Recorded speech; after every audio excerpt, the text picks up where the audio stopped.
So ఓయూలో ఈ arts college ముందు కొంతమంది విద్యార్థులు ఉన్నారు. ప్రస్తుత పరిస్థితి ఏంది, అసలు ఇక్కడ ఏం నడుస్తున్నది, పోలీసుల వ్యవహార శైలి ఎట్లున్నది, ఏందో ఒకసారి మాట్లాడి తెలుసుకుందాం. బ్రదర్, ఏం పేరు మీ పేరు? నా పేరు సింహాద్రి.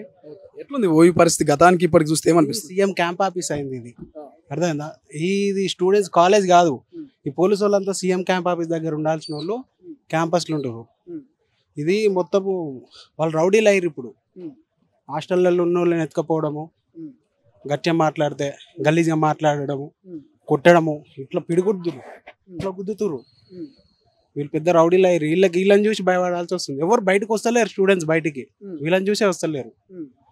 ఇంకా కాంగ్రెస్ ప్రభుత్వం చెప్పాలంటే చాలా అంటే ప్రభుత్వ వైఫల్యమా, పోలీసులు లేకపోతే అత్యుత్సాహం చూపిస్తారు అనుకుంటారు?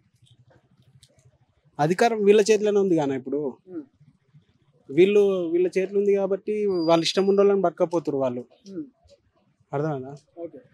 మాట్లాడాలంటే కూడా భయం అవుతుంది. అయితే అవుతుంది. అదే ఇప్పుడు నీతో మాట్లాడుకుంటే కూడా అటు ఇటు చూస్తున్నా, ఎవరు చూసి పట్టుకపోతారా అని చెప్పి, అర్థమైందా?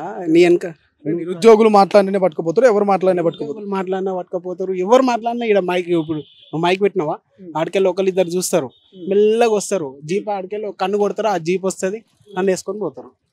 అంతే. మాట్లాడొద్దు, ప్రశ్నించొద్దు, ఏం చేయొద్దు అన్నట్టుగా నీ పని అయితే నువ్వు చూసుకో. స్టూడెంట్స్ బయటికి రావద్దు అని చెప్పి ఆడ ఒక 20 మంది కానిస్టేబుల్ సివిల్లా, ఒక యూనిఫామ్ లో ఒక 4-5. ఇది మొత్తం రౌడీజం అయిపోయింది. ఇది నిజంగా నిరుద్యోగుల్ని ప్రతిపక్షాలు రెచ్చగొడుతున్నాయి అంటున్నారు, వాస్తవమేనా? దీని వెనక ఏమైనా ఉండొచ్చు అంటారా, ప్రతిపక్షాల కుట్ర? లేదు, ప్రతిపక్షాలు ఏం లేదు. నిరుద్యోగులు బాధ అని చెప్పుకుంటారు. ఎందుకంటే పోస్ట్ పోన్ చేయమని మా మంచి కోసమే చెప్తున్నారు. ఎందుకంటే ఎలక్షన్ టైంలో తిరిగినాం కాబట్టి మా చుట్టాలకు పోయి చెప్పినాము, మా ఇంట్లోకి చెప్పినాము, మా అన్నదమ్ముళ్ళకి చెప్పినాము, చాలా మందికి చెప్పి ఓటేపించినాం. మేమే కష్టపడ్డాం.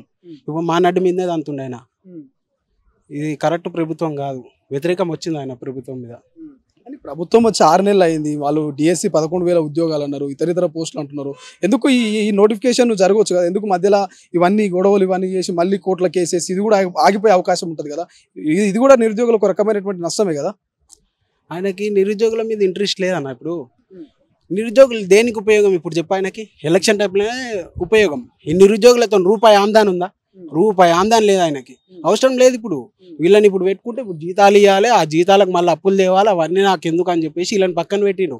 ఆయన ఫోకస్ మొత్తం ప్రతిపక్ష పార్టీ మీదే ఉన్నది.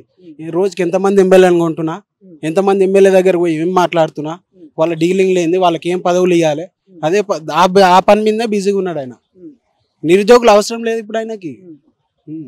కొంతమంది నిరుద్యోగుల ముసుగులో బీఆర్ఎస్ సంబంధించినటువంటి నాయకులు, కార్యకర్తలు కూడా పాల్పడుతున్నారు. అందుకే ఇదంతా నిరసనలు, దాడులు జరుగుతా ఉన్నాయి ఎక్కువ అనేటువంటి వాదన కూడా వినిపిస్తున్నది. దీన్ని ఎట్లా చూస్తారు మీరు? వాస్తవమేనా ఇది? ప్రతిపక్ష పార్టీ వాళ్ళు వచ్చినా కానీ నిరుద్యోగులు ఎవరు సపోర్ట్ చేస్తలేరు, గో బ్యాక్ అని చెప్తున్నారు వాళ్ళకి. కానీ వాళ్ళ బాధను మాత్రం బయట చెప్పుకుందామంటే వీళ్ళని చూసి భయంతో బయటికి రావట్లేదు. సో ఇది మొత్తం మీద నిత్యం ఆర్ట్స్ కాలేజ్ ముందు ఉన్నటువంటి నిరుద్యోగులు, ఇక్కడ లైబ్రరీలో కావచ్చు, లేకపోతే ఈ గ్రౌండ్లో, ఈ ప్రాంగణంలో చదువుకున్నటువంటి ఉస్మానియా విద్యార్థులు, నిరుద్యోగులు కూడా చెప్తున్నటువంటి పరిస్థితి, ఒక భయాందోళనమైనటువంటి వాతావరణం ఉస్మానియా యూనివర్సిటీలో మాకు కనిపిస్తూ ఉన్నది. గతంలో ప్రశాంతంగా ఉన్నటువంటి యూనివర్సిటీలో పోలీసులు వాళ్ళ యొక్క దాడులు ఎక్కువైపోయినాయి, లకారంతో మమ్మల్ని తిరుగుతున్నారు. సో ఆస్పిరెంట్స్ అయినా, నిరుద్యోగులైనా, చదువుకునే వాళ్ళైనా సంబంధం లేకుండా ఇటుగా వచ్చిన ప్రతి ఒక్కరిని అరెస్టు చేసే ప్రయత్నం చేస్తుంది. సో ప్రభుత్వము నిరుద్యోగుల్ని పట్టించుకోవట్లేదు.